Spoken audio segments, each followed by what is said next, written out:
Hi, welcome to For Flow with Chloe, where today I'm going to do a bit of a different reading. So yesterday I did one where we used the Sun and the Moon card to sort of symbolise the eclipse energies, because it's where the Sun and the Moon are in opposition and the Earth passes between them and casts a shadow over the Moon.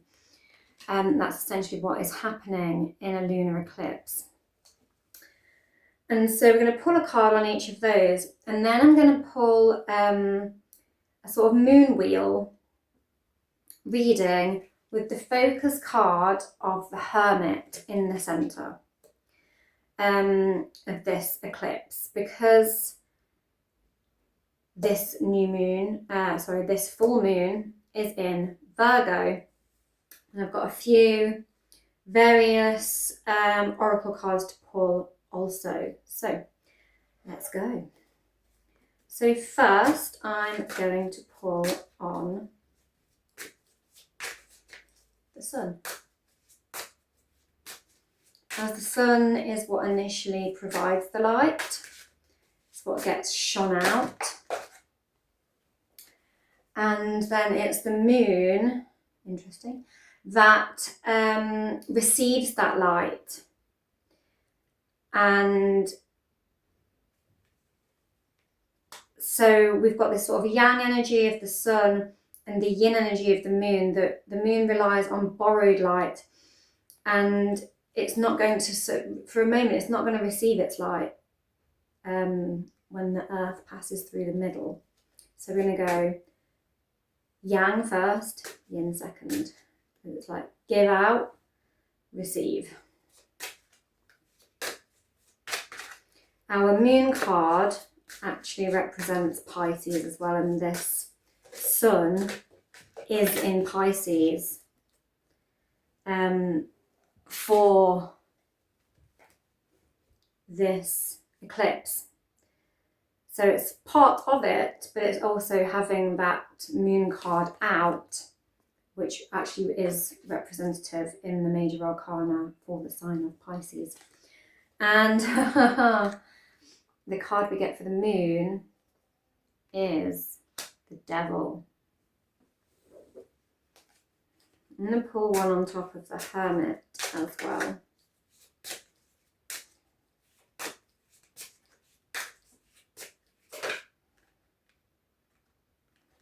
There's one already flipped over. I've got, let's see. It's Temperance on top of the Hermit. And in our new moon position, because I wanted to fall off the bottom of the deck, we have the Wheel of Fortune. I'm going to keep going. So I'm now going to pull the first quarter position. So we go in a sort of counterclockwise motion.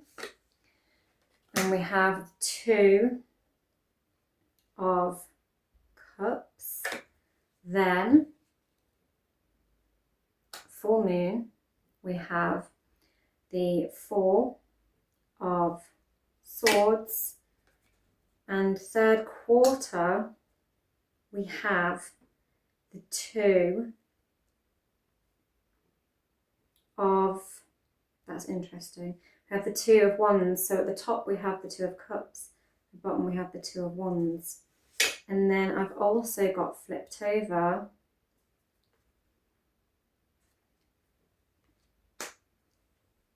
the 4 and we also have the Fool, the Queen of Pentacles, and I'm going to take one more because it gave me too many cards, so I've just kept going round. What's this one? Okay, the Page of Cups.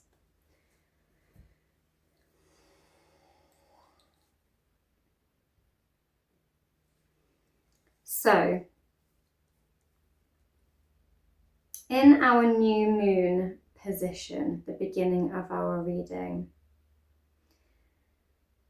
we have this intention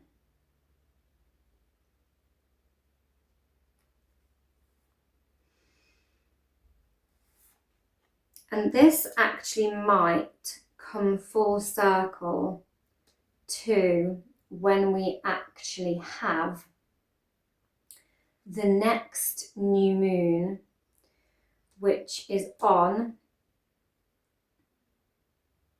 the 19th of March this month, and it's in Pisces.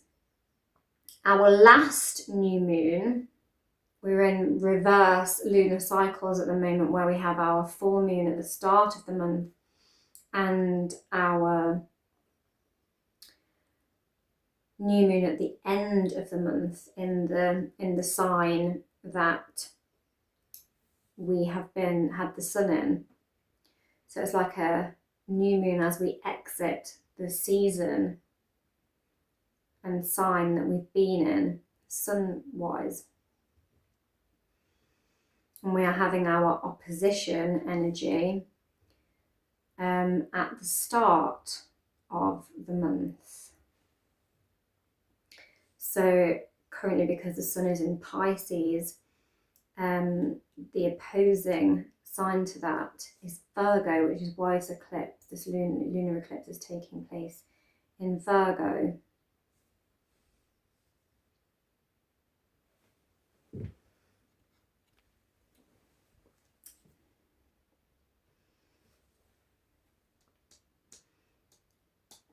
And our last new moon was on the 17th of February, which signified the new lunar year, which was interestingly in Aquarius, which is strong fixed air sign, and it marked the year of the fire horse in Chinese astrology. And our wands are our fire energy, and we have this sort of double portal going on with the Four of Wands. So the Two of Wands, which we also have on the table down here, is like a portal of like planning of like where we want to put our energy next, like our intention. It's quite sort of forward thinking about where we next want to travel with our inspiration, where we want to expand our inspiration.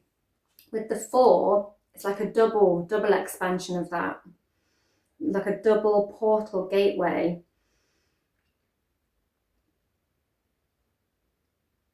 And we have this huge sort of inspirational, fiery, creative energy. And that fire horse energy is meant to very much be this sudden forward, journey of inspiration and creativity and change, rapid change. We also have having the Wheel of Fortune. The Wheel of Fortune card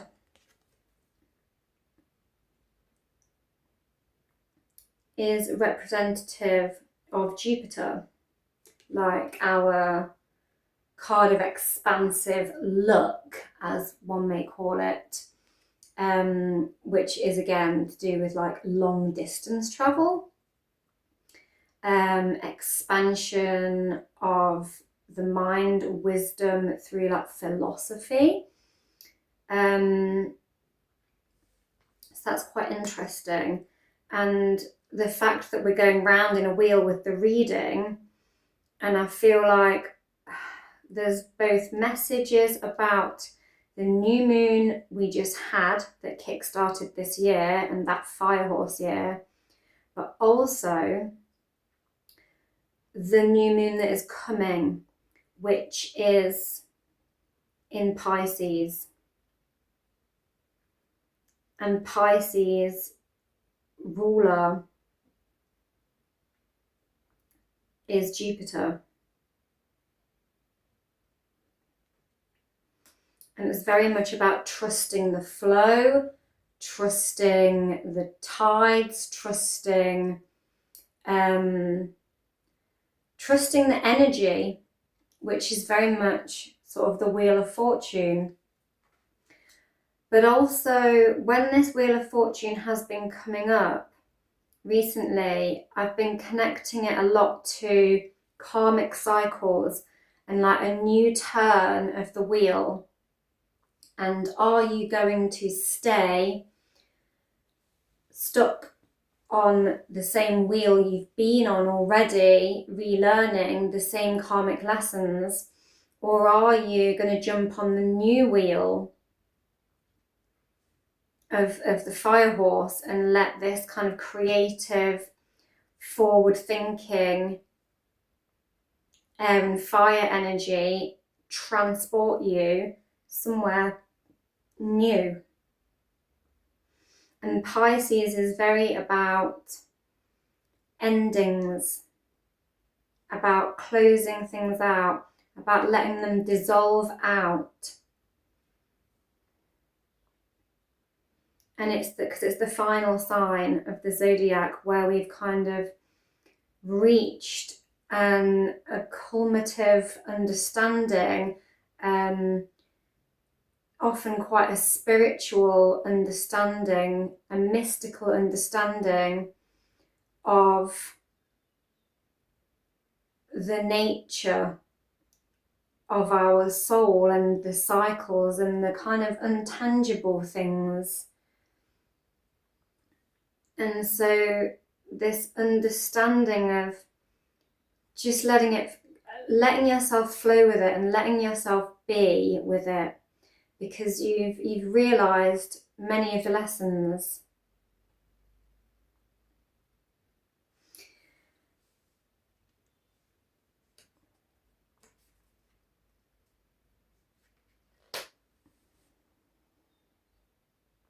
I think I'll talk about this sun and moon cards at the end, and the Hierophant card in the middle. So then we come up here to the first quarter, and we have this Two of Cups energy. What is emotionally fulfilling you? And it's interesting that we have the Two of Wands below it.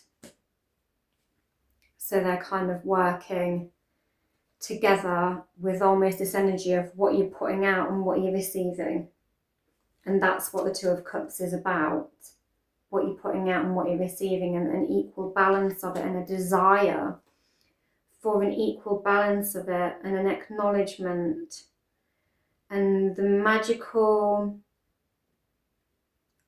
harmonic balance between equal give and receive. You know, my cup's full, your cup's full, cheers, let's all drink to it in celebration. And then we also have the Fool. The Fool is, it can be, some people associate it with the sign of Aries because of like the 0 degree of Aries and the Fool's journey through the tarot, and the first sign and 0 degrees of Aries kind of being that point. However, there's also Uranus, and more traditionally it is associated with Uranus that is forward thinking, innovative. It wants new ideas, fresh ideas. It's got quite a youthful mindset, and it just wants to get where it's going, and it wants to get there quickly, and it's really up for the lessons that it's going to learn along the way. And some might say that's foolhardy, but it's prepared.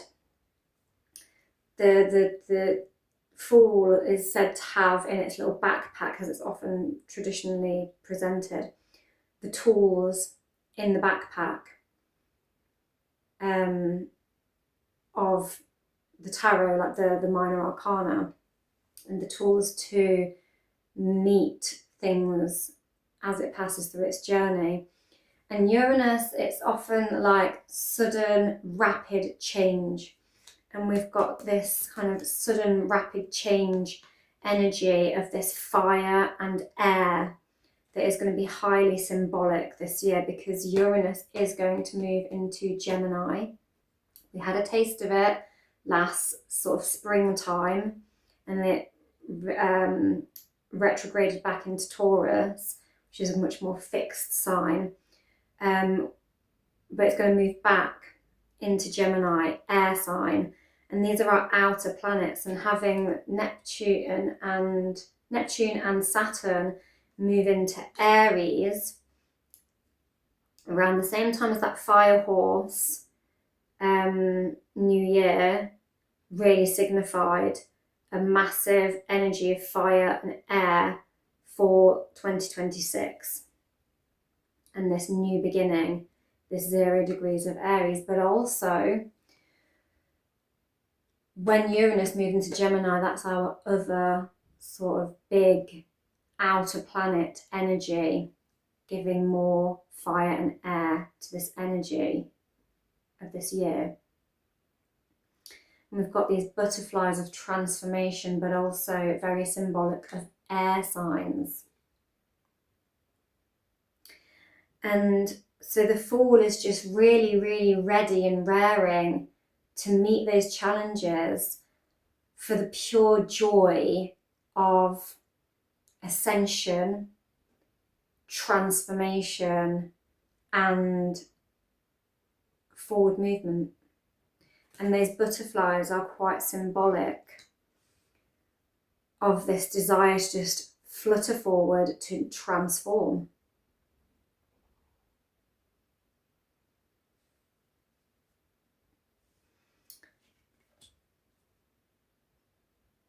And get on that karmic wheel. Just get on it and ride it and see where it's taking you. It's like it's really up for it. And then in the full moon position, and currently we are under a full moon, which will eclipse. Well, it already did at 11:38 here in the UK daytime. So it was never going to be visible, even if it was at night time when it happened in the UK.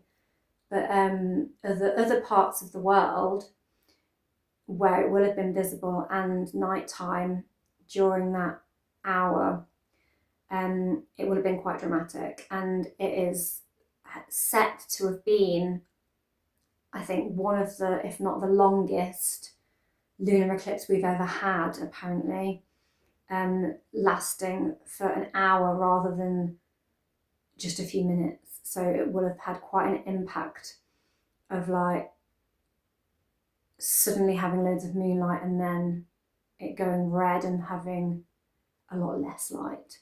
So a much more prolonged and intense experience. And we have the Four of Swords there, this need to rest and reset. And this moon is currently in Virgo. That's why we have the Hermit in the centre, which symbolises Virgo and their sort of willingness to minimise and withdraw and analyse, to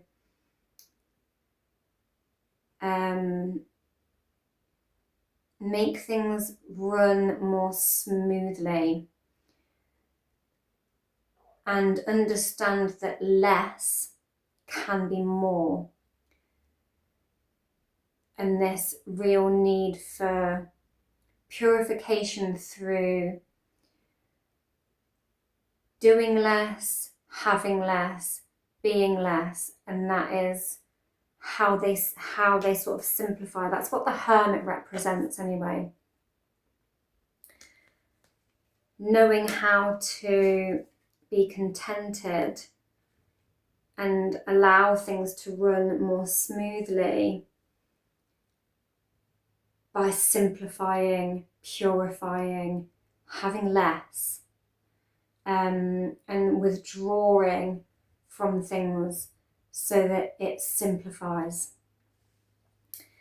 And so the need for rest and reassessment, and the swords are very like, cutting away. Mercury also rules this, rules Virgo, and our swords cards are very much to do with communication, and Virgo is very connected to that and sort of simplifying communication. But Mercury also rules Gemini as well, which is very much a sign of communication. But this is calling us to take a break, take a rest, simplify, cut back, reassess, redefine, and just allow yourself to be in this hermit energy of withdrawing to simplify, like only doing what you absolutely need to do for you, and not over engaging, over socializing, overdoing anything. Just keep it simple, keep it quiet, and allow yourself some rest to reset and rejuvenate. We are also in a Mercury retrograde as well, all of the rewords. So it's a very interesting kind of time of pause and during this pause we need to reassess what it is we need to eclipse out of our lives, our daily routines, our systems and structures, our habits, what just doesn't need to be there and is overcomplicating things for us. And then another very Virgo-y card is, because it's an earth card and our pentacles symbolise our earth energies, we have the Queen of Pentacles. I believe actually that it's Venus in Virgo, the Nine of Pentacles. And Venus is actually currently on the opposite side of the chart to Virgo, with the Sun over in Pisces.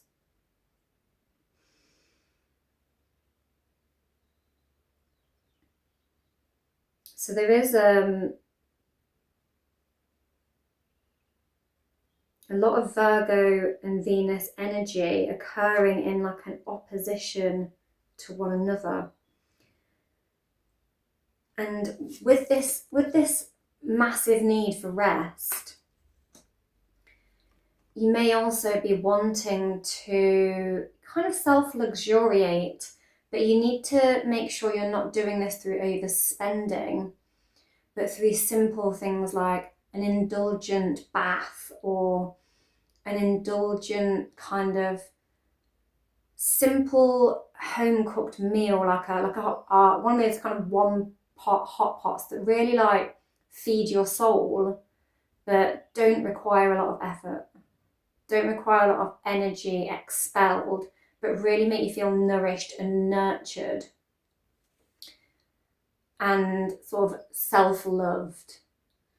But also looking and having this pause to identify how much you have grown, how far you have come, and what things you do truly enjoy, and what things truly give you pleasure, make you feel nurtured, make you feel just stable in a comforting way. What brings you this kind of feeling of sensual, grounded appreciation? What do you want to hold on to in your life that truly, truly, deeply matters to you? And what do you want to engage in that really like gives back to you in this way, that really like feeds your soul and nourishes you?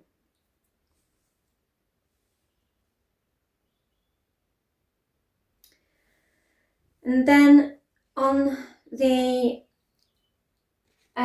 third quarter, we have an interesting mix of both fire and water. We have the Two of Wands. So after our kind of rest and retrospection about maybe things and rejuvenation, we might start feeling ready to plan again, but without taking action. It's just being in this readiness of where do I want to put my newfound inspiration, my newfound energy, my newfound flair. Where do I want to peg my talents, my creative ability? Where do I want to put it so that I can grow? I've got these lovely flowers, and she's holding this globe as if it's like, you know, the world is, where am I going? Where do I want to expand with my two wands? I'm going to hang on to this one. Where do I want to put this one though? Where do I want to peg it? Now that I've got two.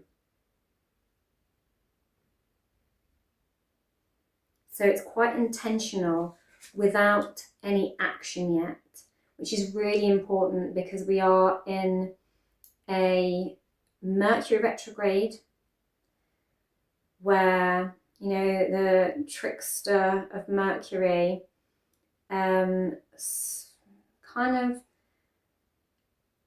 can sabotage best laid plans if they aren't really, really strong foundational. And it can just sort of disappear things and block things and keep things out of the way until it's over, because maybe it's like it's challenging to be like, are you really ready for this yet? And maybe it's not the right time. You're meant to be resting and retrospecting about, you know, how to do this properly, not just like diving in and going for it. But once we get to the 20th of March, when we are clear of the retrograde, we've done both eclipses. So we had the solar eclipse on the 17th with that Aquarius new moon. So we had our solar eclipse then, that was the first one, and now we're on our lunar eclipse. We've had it today. And now we can start to move forward, but just hold your fire until the 20th, when we also have the spring equinox, which kicks off the new zodiac wheel, where we have had, like, you know, the 0 degrees of Aries, where we've had Neptune and Aries at conjunct very recently. It's all ready to go, but it's like it's on pause at the moment. The universe is sort of aligning everything up, ready to go, but it's forcing you to eclipse out what you no longer need, reassess, regenerate, resolve things within yourself so that you're actually ready when we do hit that 0 degrees of Aries with the sun and kick off in the Aries season of fire. So that's when it's time to act. For now, we just need to hold on to it. And we have the Page of Cups. And the Page of Cups is, again, which is interesting to have it below the Fool, because the Fool is this very juvenile energy, and our pages are very juvenile energy, and it's like new, it's like the first, the zero. We're at a 0 point with the Fool. We're just setting off. And the Page is just setting off on their sort of ascension through the court cards. And it's full of hope. Hope to gain wisdom. Hope to gain emotional wisdom. Hope that his cup will be filled emotionally. He's holding it full of hope that he can have his emotional fulfillment and learn the emotional wisdom, the emotional lessons and the wisdom. And we have this elderly gentleman here kind of looking full of youth and excitement because he's about to set off on his sort of emotional offering journey. And it's like the Fool, like about to set off, raring to go with their tools, like, I'm up for this journey through the tarot, through life, bring it on. And this Page is like, yeah, I'm emotionally up for it. I've got this youthful, willful joy about it. And then we come right back round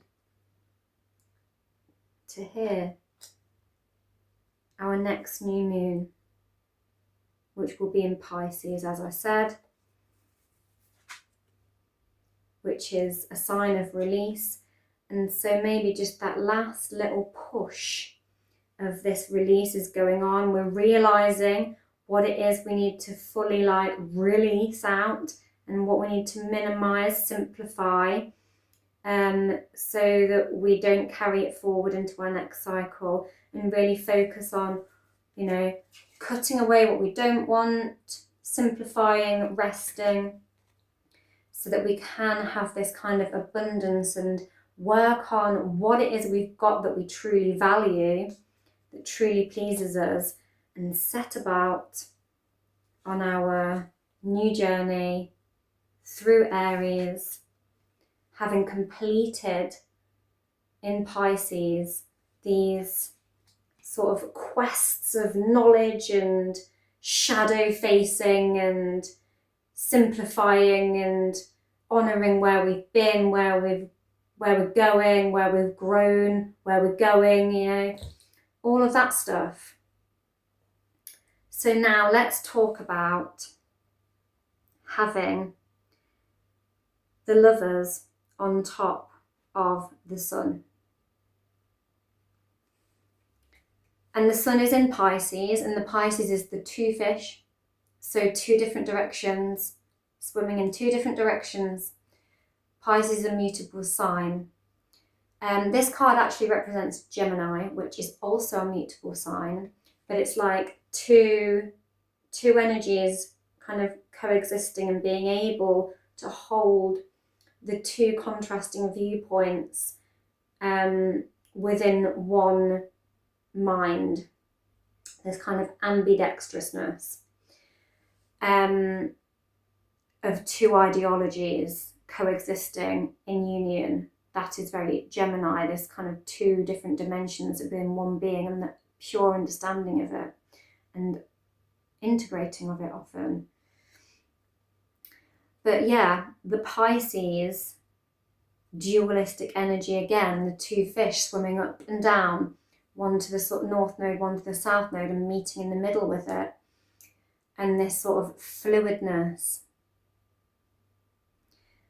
And so it's interesting that we've got a mutable sign card on top of the sun when we have got the sun in a mutable sign.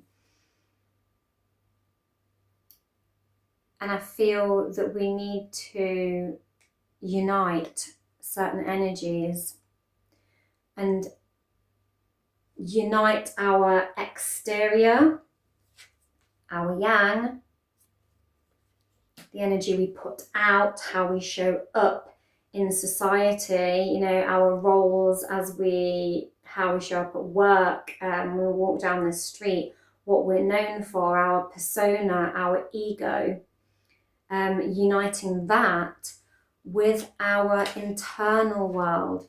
You know, the sun is very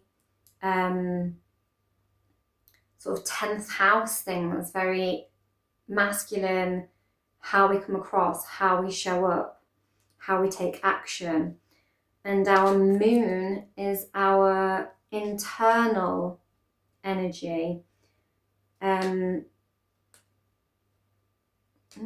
pick this card up. It's our 4th house things, our roots, how we receive things, our very yin energy, our internal landscape. So we've got our external landscape and our internal landscape.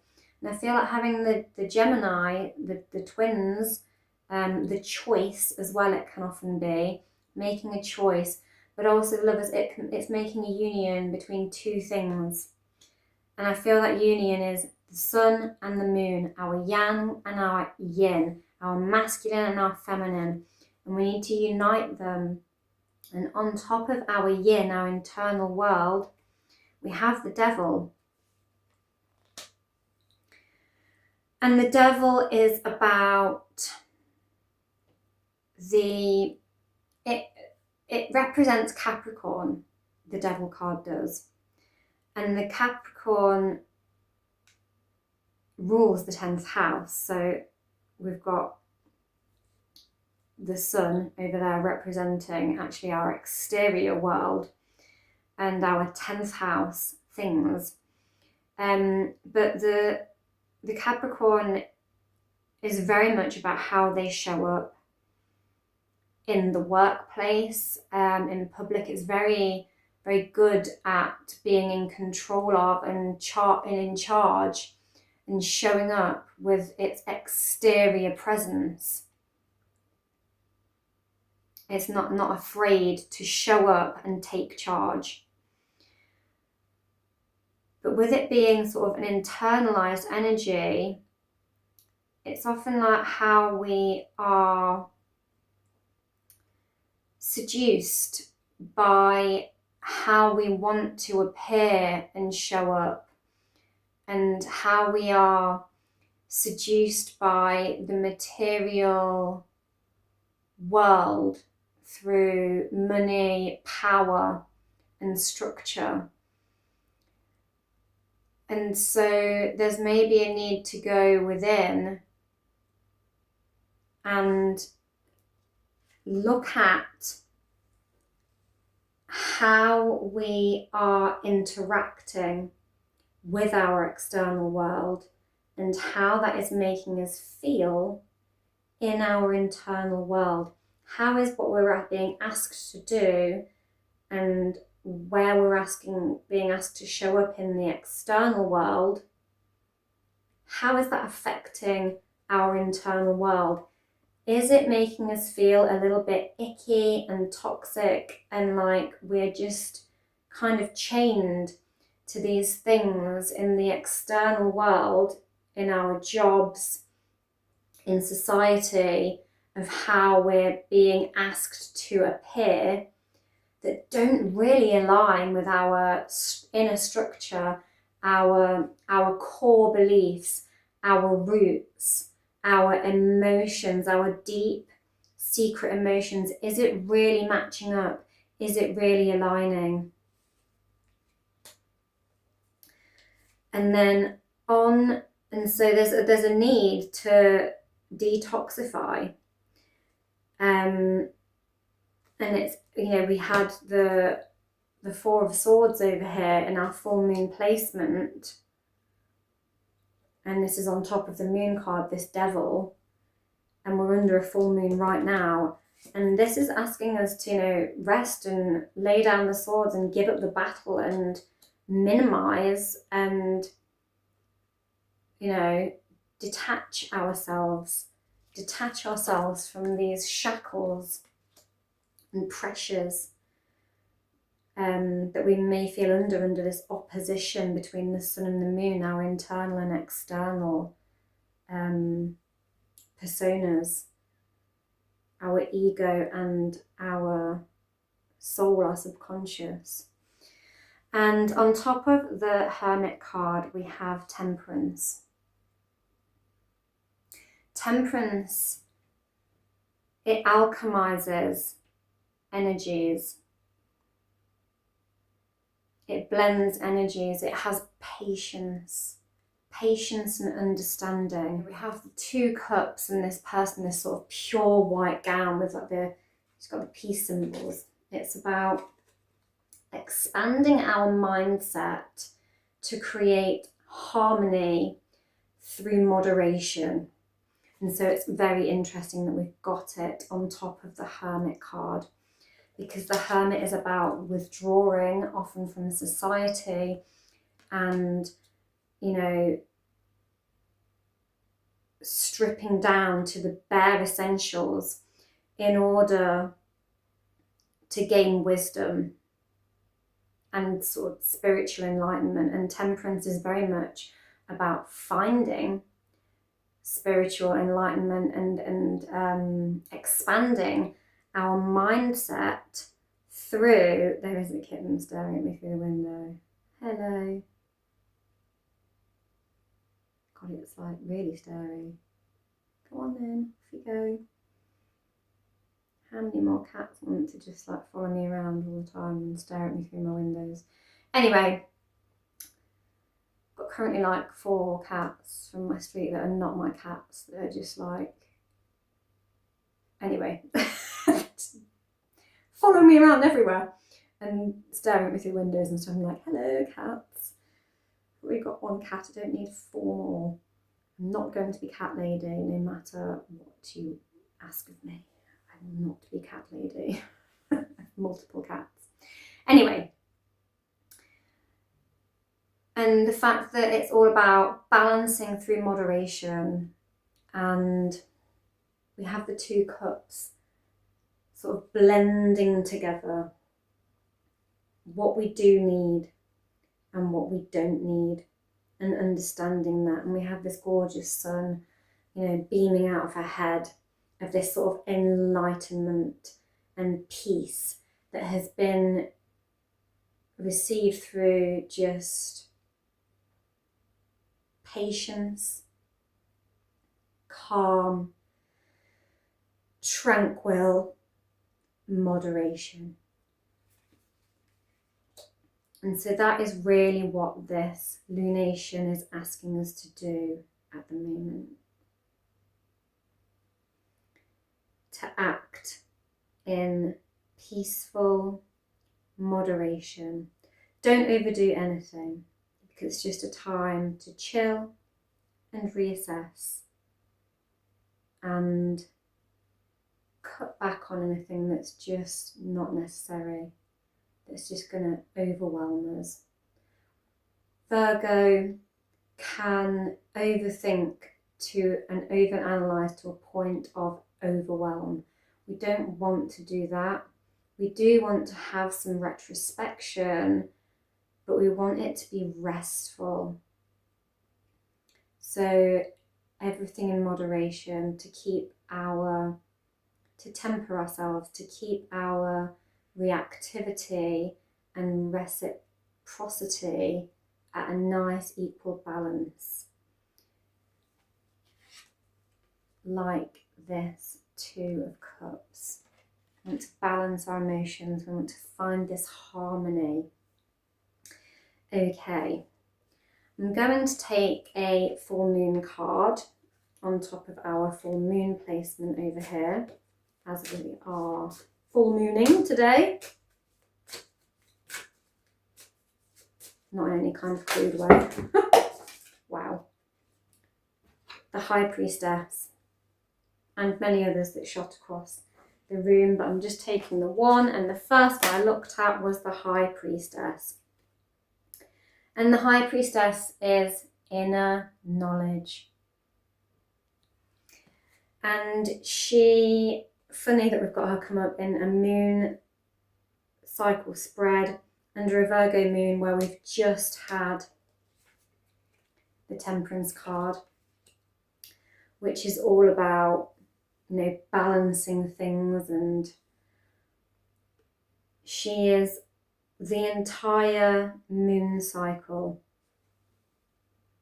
She knows, she happily expands when it's in full illumination, and she shrinks back down again when it's a new moon. She completely disappears from sight when it's a new moon and knows to completely withdraw and then slowly re-emerge.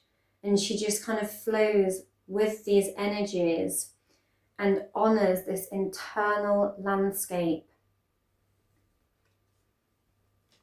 And she is highly connected to the moon.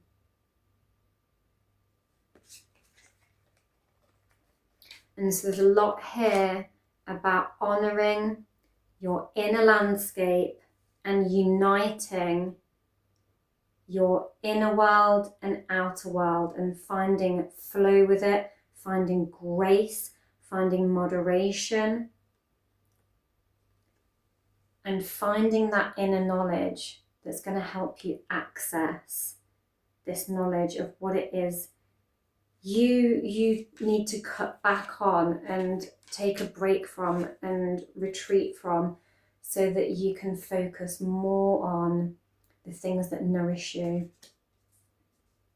that make you feel abundant internally and abundant. Beautiful.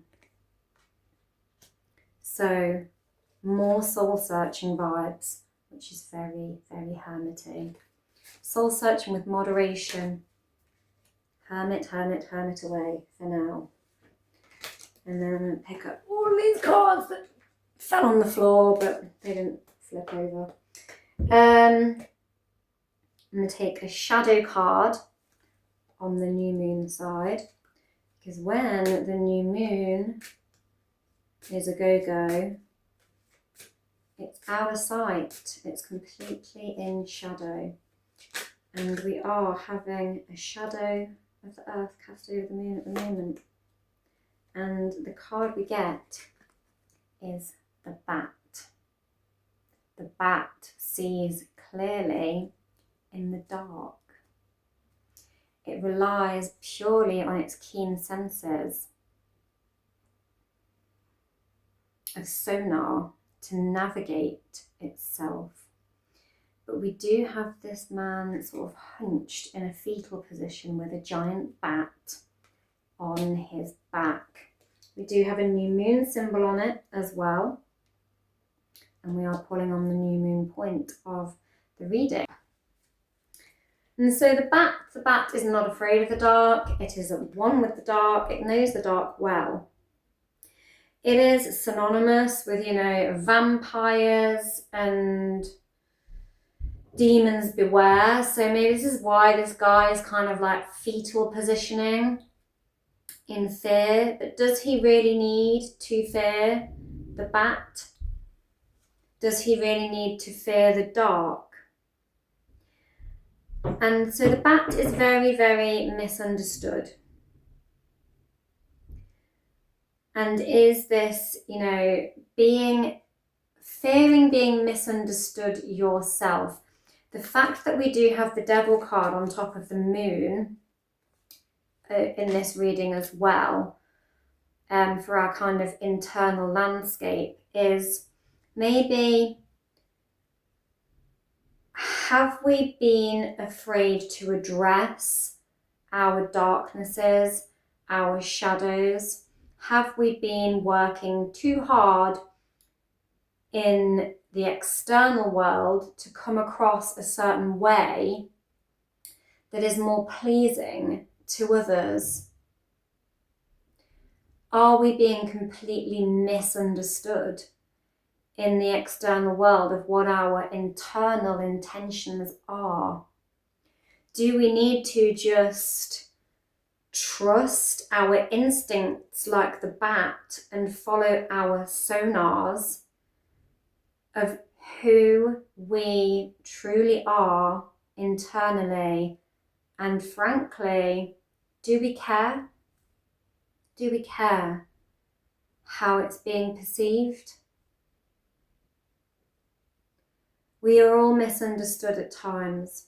As long as we understand our true intentions, and we have people who do understand our true intentions, as long as there's no legal battles going on with it,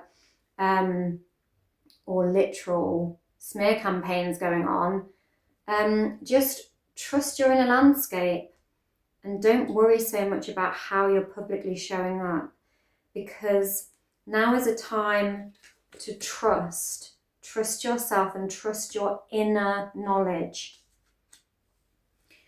and take a break and retreat and cut away things in a peaceful manner that don't align with your inner truth. If people are, treating you like a vampiric kind of frightening being of the darkness for no good reason, or if you're just feeling like completely misunderstood by people, they're not your people. Stop investing in them, stop giving to it, and invest in places that you are understood, and do the work to better understand yourself.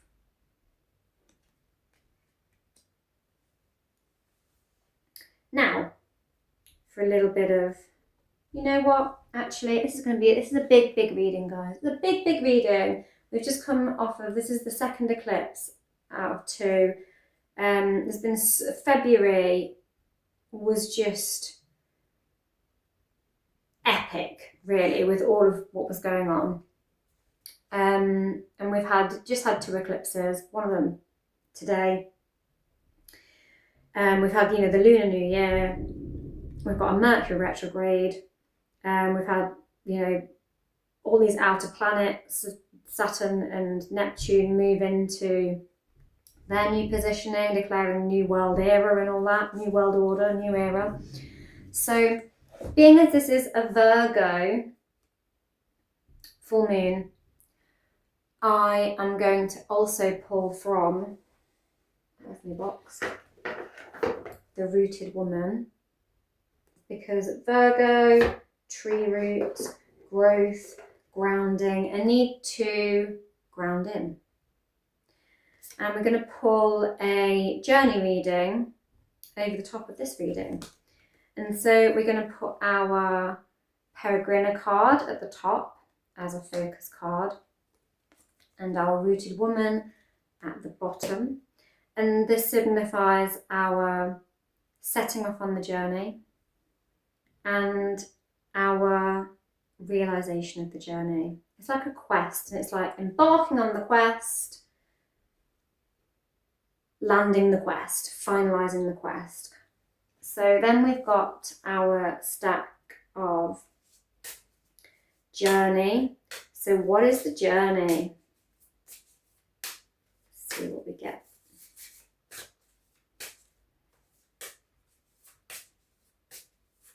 And I'll pull these across the middle, so we're just going to have a journey card, our guide, and our place where we end up.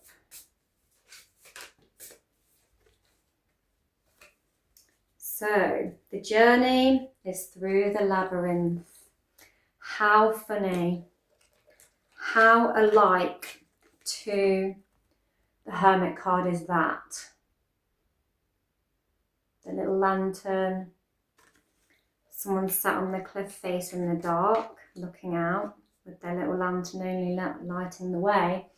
And this has a little lonely person with a lantern, weaving their way blindly but for their lantern through this labyrinth, trying to solve it. We also have a full moon on the card. So our journey is through the labyrinth. Where are we being potentially misled, coming up against tricksters, blockages, trying to navigate our way through the dark? Maybe we need to use our sonar and follow our inner light, our truth. So that is the quest. And our guide is Ceridwen, the initiator. Ceridwen, the initiator. And she has this mystical cauldron. This is giving me such vibes of the Virgo Lunar Eclipse meditation that I just did on the end of my Virgo Lunar Eclipse class, yoga class. So maybe go and check that out. I will drop a link in the description box so you can maybe check that out. The guided meditation, if you follow the timestamps, is just at the end of that class. And Ceridwen is a Welsh goddess, and this is her potion of initiation. And she brews this potion herself for her son. Her son is meant to receive the potion of inspiration. And it's meant to, really, really powerfully initiate this really inspiring transformation, like creation.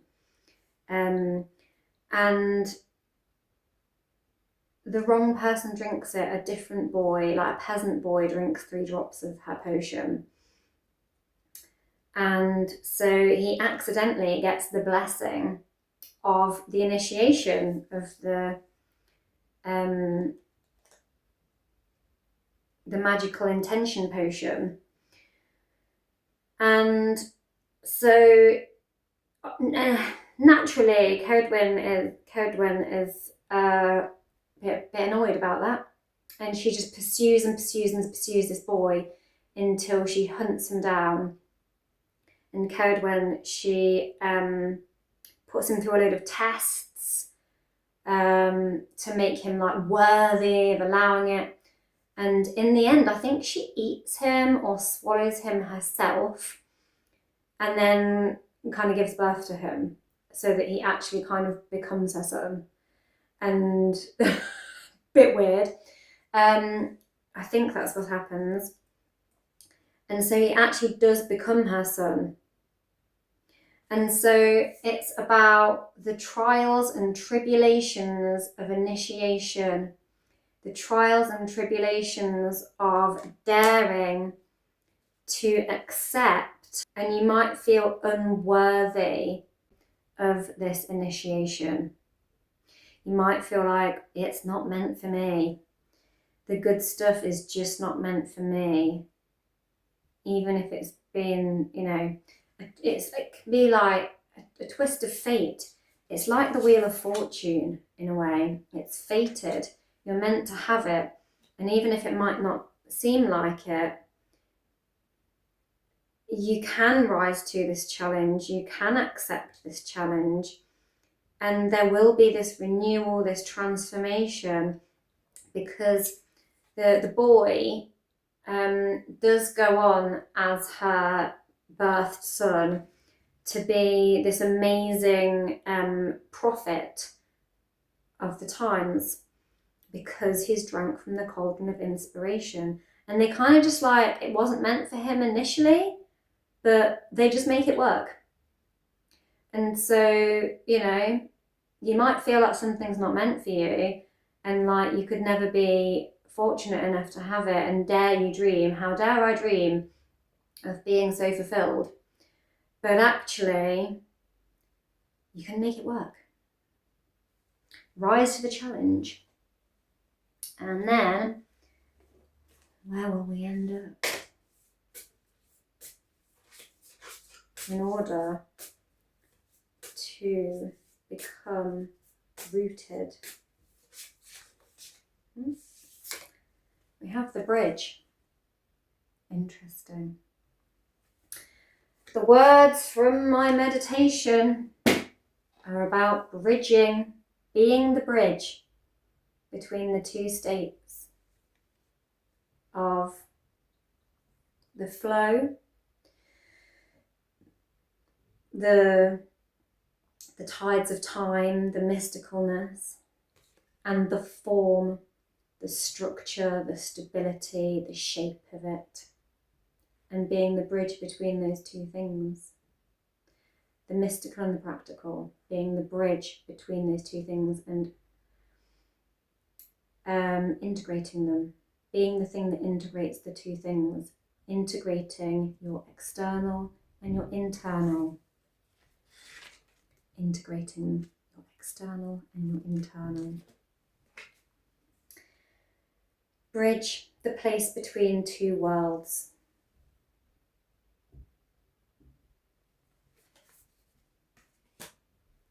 You need to be the bridge between these two energies, and that is sort of the magic in this. It's taking your external, your internal, and melding them with patience and moderation and through introspection.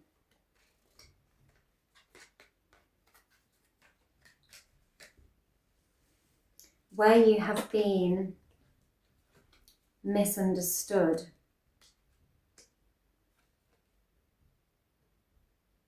it's time to realise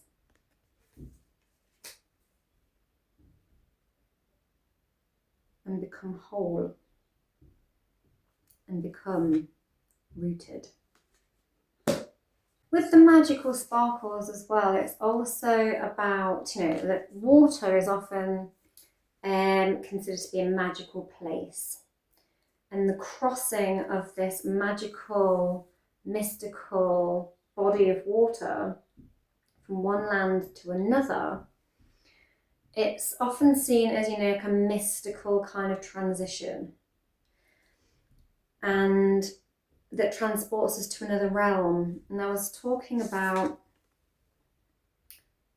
you know, this double portal thing and jumping on the new wheel, the new timeline.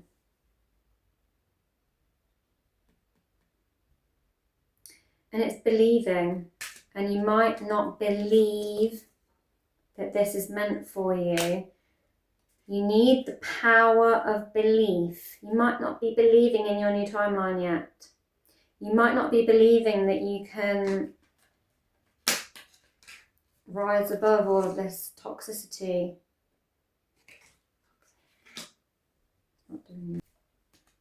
You might not believe that you can rise above all of this toxicity and what you feel chained to in real life. But you need to unite the two energies. You need to believe that you can be whole and that you can have this new beginning. And it's through rooting yourself and finding this grounding by retreating with the hermit and simplifying and dissolving what is not needed, that you can cross this bridge. You can bridge the two energies within yourself and initiate this magical new beginning for yourself.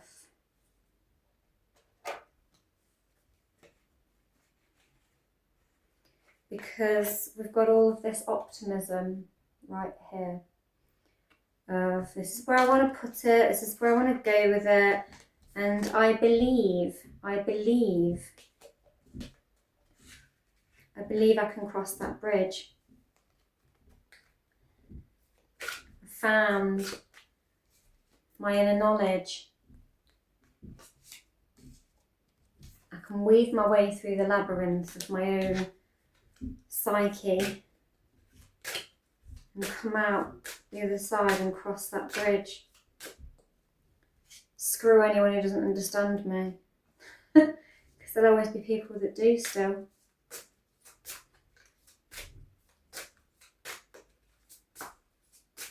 Believe in yourself. It's not time to take action yet though. It's all internal work at the moment. Until you've released what you need to release.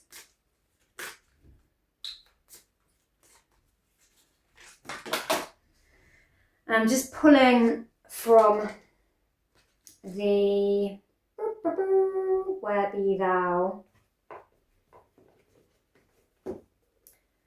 the Seasons of the Witch, the Ostera Oracle, because we are coming up to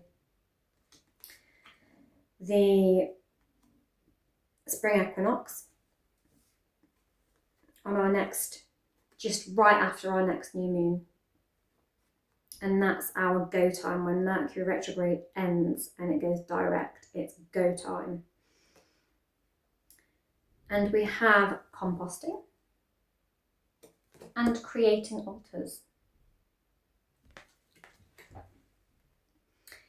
It is through remembrance of the past that you can create a more purposeful future. By gum. That's not what we've been saying all the way through it. It's time to, reflect, reassess, and look back, retrospect. What is it I want to hold on to? What is it I don't? Fertilize the things that you want to continue to grow, and cut away, prune what you don't want to grow anymore. It's like, it's done. No, prune that away, don't want it, cut it back. And cut off the dead bits so there's no room left to grow, so that the branches you do want to grow will come back and flourish. Very gardening metaphor. It is a Virgo moon though. And then creating altars. May you be reminded of the altar within. We're talking, it's all about internal work right now, where the truth of your magic holds all you seek. Believe. And it's about, screw anyone who doesn't understand you. You can find the bridge, you can cross the bridge to what actually truly honours your internal landscape. And it's very funny as well that we got the beginning card of the quest on top of the Fool, who sets off on his journey through the tarot, through our ascension, until we come right down to root in the belief that we can do it and where we're going to take it until we cross that bridge, which is the portal to this new air and fire, the new wheel with the Wheel of Fortune. Go and find our new fortune. So we are. And that is the end of the big fat mega Virgo lunar eclipse multi-reading. I hope you enjoyed it. Thank you to all your new subscribers and your continual watchers. I know it's a big watch, this one. It's very jam-packed. Hope you can process it all. But there's a lot to process, but you know, unpack it in solitude and with patience. And have a wonderful, restful lunar eclipse. Bye for now.